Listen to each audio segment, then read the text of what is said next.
So my COVID, what do they call them? Side effects, which included fever, dizziness, I guess lethargy because I slept for 11 or 12 hours overnight. All my symptoms seem to have disappeared exactly 24 hours later, like on the dot, which is supposed to be normal. So that's all good. It was kind of like having COVID all over again for a little while. So I've been thinking again about that BBS that I was a part of back in 93, 94, 95. I thought it was funny how I found it. I'd been online for probably about a year connecting to dial-up BBSs that were pretty much self-contained. Like there was, you couldn't really get out of the ecosystem. I think some of them might have had FidoNet, but that never made much of an impression on me. For the most part, you dialed into a BBS and you couldn't get out. But I kept hearing about this internet thing. So I picked up the white pages and I looked up internet, and there it was. Just the word internet, a single word in the white pages. And there was probably a street address and a phone number. So I called the number, and there was a recorded announcement with instructions of how to connect, how to configure your modem and your trumpet windsock and all that stuff. I just thought it was a funny way to list yourself in a business directory, just internet. I mean, in those days it was funny because it's like, we are the internet. But I don't know who told me this, and I'd like to remember to corroborate this. But I remember a huge sense of relief when somebody told me that BBS was physically destroyed after the place closed. Like they didn't just digitally slash and burn. They didn't shred it, as the term we use now. They like maybe even literally took a hammer to it. And that was a great relief to me because there were a number of instances there where I behaved pretty badly. The same could be said of a lot of people there.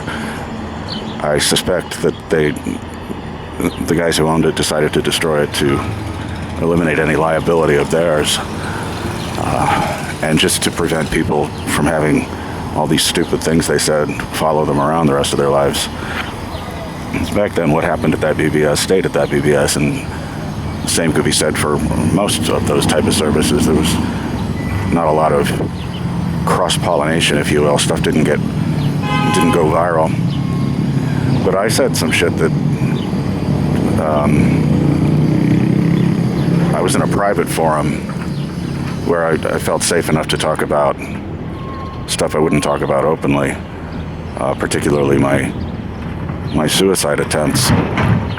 And what I posted, if that ever got around, I swear the suicide police from Bellevue would have been at my door with the straitjacket. I shouldn't be laughing about that. So I was relieved, though, when I learned that it was all physically destroyed. It was a surprisingly poised executive decision, it seemed, from what my impression of the dudes that owned the place. Didn't seem like they had that kind of foresight, but maybe that just shows how little I knew about those guys.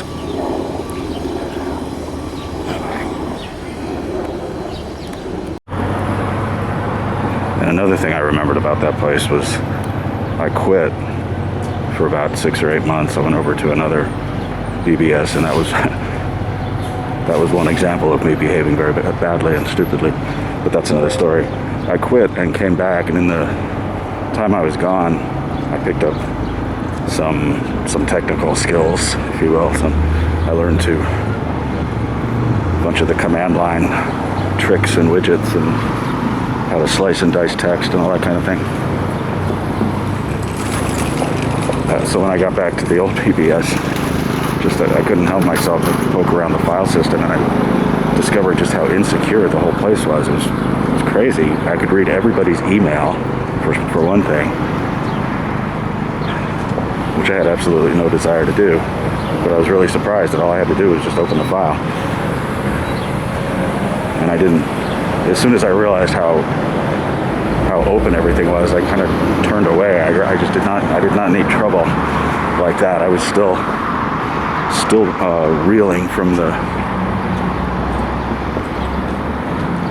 that FBI Secret Service investigation of me that dragged on for so long. I was still on probation for that, and I really didn't need this kind of shit. But I did find myself reading the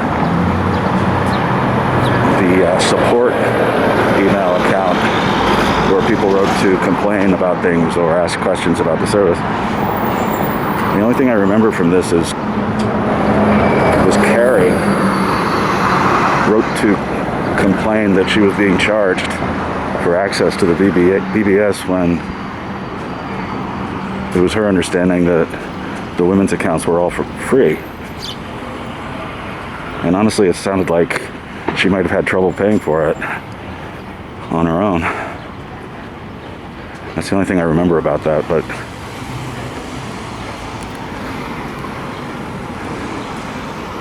when I discovered how wide open everything was on that system, I looked away. I did not need that kind of trouble. Because anything you do on that kind of file system is recorded, and you leave a trail, unless you're very careful about cleaning up after yourself. If I got carried away with it, I would probably forget to do that. So I didn't do anything too stupid. I just made the discovery and just said, okay, that's fine, move on. But with regard to the FBI Secret Service thing, there was, it took me a long time to figure this out, but there was a genuine connection between that whole affair and this BBS. But first off, to make a very long story short, back in college I discovered that corporate voicemail systems were pretty much just wide open. Nobody had passwords. All you had to do to listen in on people's voicemails was just dial their extension. And I did that, and it was kind of fun as a college kid listening in on the adult world of work that awaited me, I guess. But I contacted some friends from high school and told them how to dial into this, and they would call in and leave messages, and I'd call in and leave messages, and that's how we stayed in touch. That's how we stayed in contact through most of college, until it all came crashing down. We were on a voicemail system that got taken over by the bad guys. I mean, we knew what we were doing was illegal probably, but we were being very careful about it, being as good citizens as we could be in terms of not disrupting the flow of voicemail that was going to the legitimate employees of the place. But we were on and I ventured out into the jungle a little farther than the other guys, and discovered other voicemail systems and more of them. And we would go from one to another. I don't know why.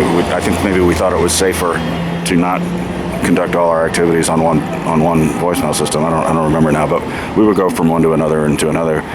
So we ended up on one night that got taken over by the bad guys. These were what do you call it? Destructive or malevolent or whatever. I can't think of the word now. But these were not ethical hackers. These were people who social engineered their way into networks and systems and caused a whole lot of misery for a lot of people. They got onto that system the night we were on it, and they blew it up. They caused the system to crash. And this just happened to be the night that one of my dumbass friends broke the cardinal rule that we never leave any identifying information on these things. This was the night he left driving directions to his house in North Carolina for another friend to come visit. So that made it perfectly easy for the FBI to just appear right at his door. And that's what they did. So it's a very long, boring story, but we ended up getting arraigned under, if you look at the Penal Code, Article 18, Section 2701, you'll find some very openly worded rules about unlawful access to electronic stored messaging systems or something like that. Maybe they've changed the wording of it by now, but basically they busted us under that rule. And to make like I said, a very long story short, in the end we were fully exonerated. It was determined that we were not the bad guys. We didn't destroy the system, and we had no capacity to do that.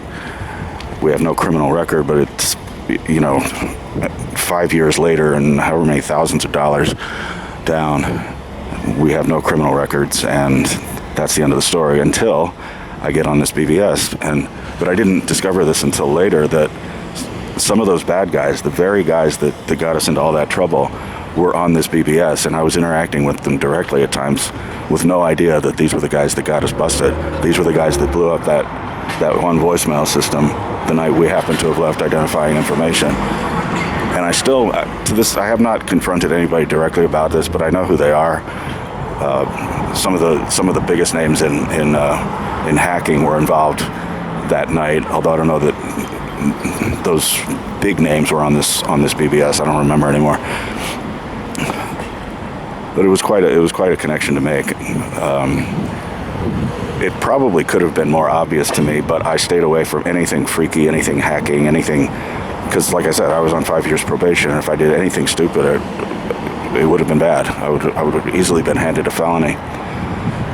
So I avoided that scene like the plague, and I remained reticent of connecting with anybody in that scene until just quite recently, actually, just the last couple of years, since I've discovered that most people engaged in that scene are just having fun, and they're not destructive. That's the word I was looking for before, destructive. But yeah, I've reignited my inner freak in the last couple of years, and it's fun. It's all good fun, but I'm not getting in trouble ever again, though.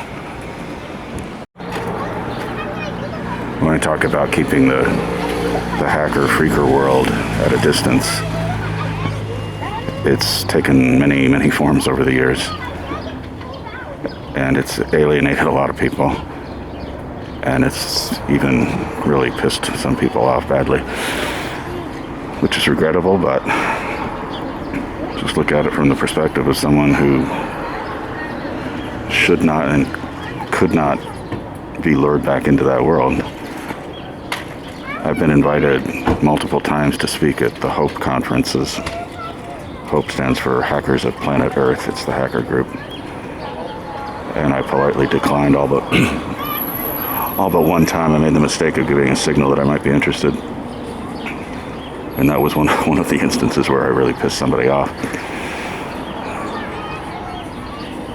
My attitudes about this sort of thing had been starting to thaw maybe 2.5 years ago, when I got an email from a college phone freak who just knows all kinds of shit about PBXs and phone networks, and he contacted me just to ask.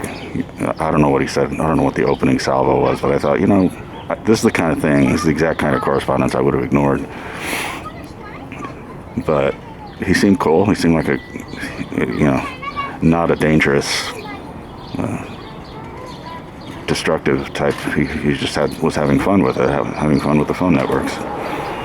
So I've learned some stuff from him, and vice versa. I mean, we talk mostly about payphones. Anyway, that correspondence is what sort of ignited my inner freak again, and it's been a lot of fun. But it's heavy shit sometimes, remembering how heavy that whole investigation hung over our heads for so long. I don't really think about it like that anymore, but it's something to keep in mind if I ever start thinking about getting into trouble again. So here is this is I guess this is called an indictment. Whatever it's called, it's heavy shit, or was heavy shit for a college kid. I covered up the company name with the pen and pencil, so I don't want to wake those guys up again. They were a bunch of pricks.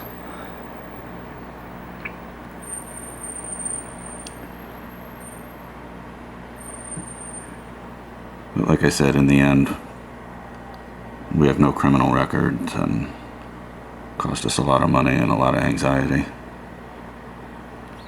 And And there's more to this document, but it gets too specific. It names the other people, and I don't want to get too creative in